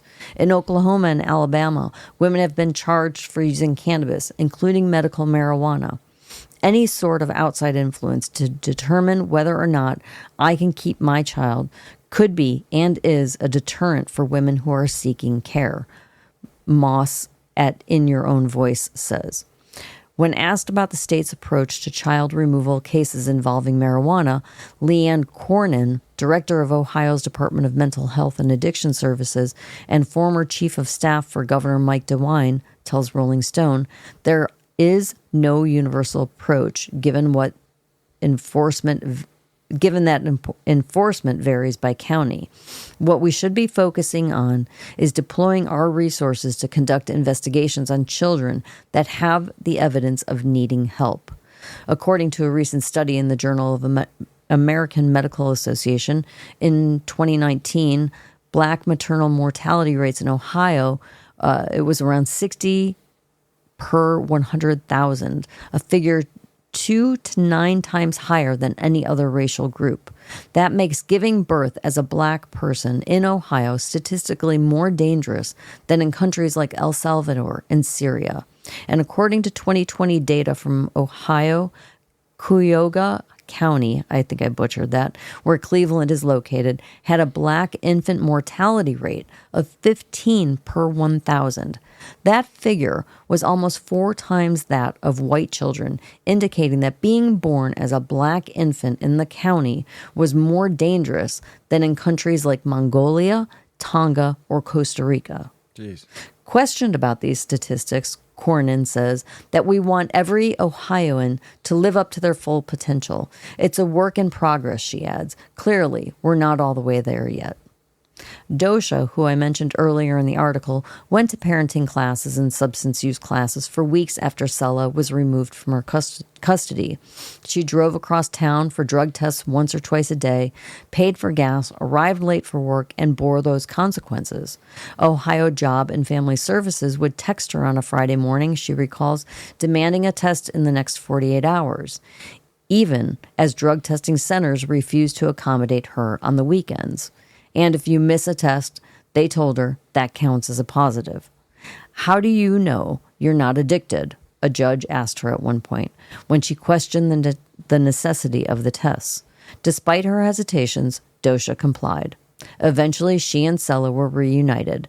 And while it took her daughter months to get over her separation anxiety, Sella is now all but normal and wild. Dosha says she knows her decisions have consequences. They're looking for the smallest things, Dosha says, to take your kids away. This reporting was supported by an investigative reporter and editors from the Freelance Fellowship. So it's a lot of data from different cities and situations, but man alive. Crazy. Yeah, the article is I said that's a Mrs. Weedman article right there. You were mad. Yeah. Whew. Thanks for sticking with us, everybody. That was a good long article, but very interesting and very, very sad and a lot of emotional going through in that article. You know, international news: cannabis in Germany in 2024. Why 60% still use illegal sources? In 2024, a survey revealed that 94.4% of German cannabis users seek it for medical reasons, yet 60% still purchase from illegal sources. Key factors include high cost, social stigma, and limited access to trained doctors. The stigma surrounding cannabis use affects patients' willingness to discuss their needs with healthcare providers. Telemedicine is supported by 92% of respondents as political solutions to improve access to prescriptions. Overall, significant barriers remain despite legalization efforts. Thailand unveils new bill to regulate cannabis industry. What's the capital of Thailand, Mrs. Weedman? Bangkok. Thailand has proposed a new cannabis bill aimed at regulating its burgeoning industry. Thank you. Focuses primarily on medical use while maintaining legal status for cannabis overall. The draft, which is open for public comments until September 30th, got only a couple days, allows cannabis for medical treatment, research, and incorporation into food and cosmetics, but imposes strict penalties for unauthorized use. Notably, the bill does not classify cannabis as a narcotic, contrasting with early proposal. However, violations can lead up to fines up to 60,000 baht, about $1,800, and harsher penalties for sellers. Africa, industrial hemp industry projected to be worth up to $2.4 billion. Wow, that's a lot of money. Africa's hemp industry is projected to reach a value of $2.4 billion according to Africa Hemp Fund. The continent's favorable climate and vast land offer significant potential for hemp cultivation, excluding the booming CBD sector. This emerging market is expected to create 180,000 jobs and aligns with global growth in hemp industry, which is forecasted to grow to a $5.38 billion in 2023. In 2023, it did, and in 2024, 24.3 billion, and by 2033. That's crazy. Africa become a major player in the global hemp market. Good. Game changer. Colombia to end ban on medical cannabis flower sales. Prioritizing smaller producers and patients. Colombia reverses its ban on medicinal cannabis flower, allowing legal distribution. New regulation prioritizes small and medium businesses for 2 years. Public consultation is open until October 4th, 2024 for feedback on the decree. And that's international news, everybody. Here comes Santa Kush. Here comes Santa Kush. Right down Santa Kush Lane. So Santa. You love saying that. I have a whole song. Remember, it's been a long time since I've sung it. Maybe this year I'll bring it back. Santa saves cannabis. Yeah. Tell us about it, Ms. Weedman. Yep. As cannabis became legal across North America, the North Pole got caught in a fight.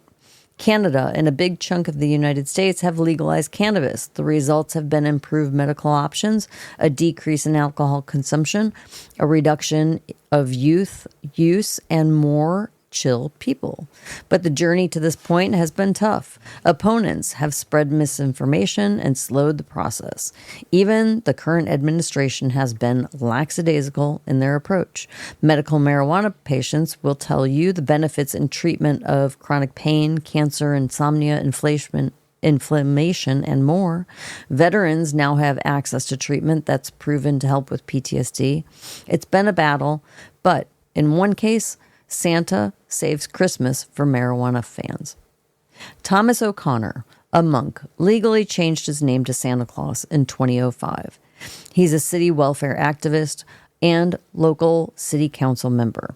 He's also a cancer patient and a consumer of medical marijuana. Baby. Santa. He resides in North Pole, Alaska, which originally banned all cannabis use. As a small suburb of Fairbanks, known for its year-round Christmas decorations, including candy cane striped streetlights, Santa Claus House is a Christmas store with walls covered in children's letters to Santa and a huge statue of Santa outside. Streets have names like Kris Kringle Drive and Mistletoe Lane. In 2016, the local city council voted to ban marijuana businesses within its city limits. But they didn't talk to the official leader of the North Pole, Santa Claus. Yeah. When it happened, Santa shared with Alaska's KTUU, I think that they are embracing the spirit of love. I think that they're doing... I think they are not embracing, big difference, the spirit of love. I think what they're doing is endangering hate, which comes from fear. Santa, baby. Yeah.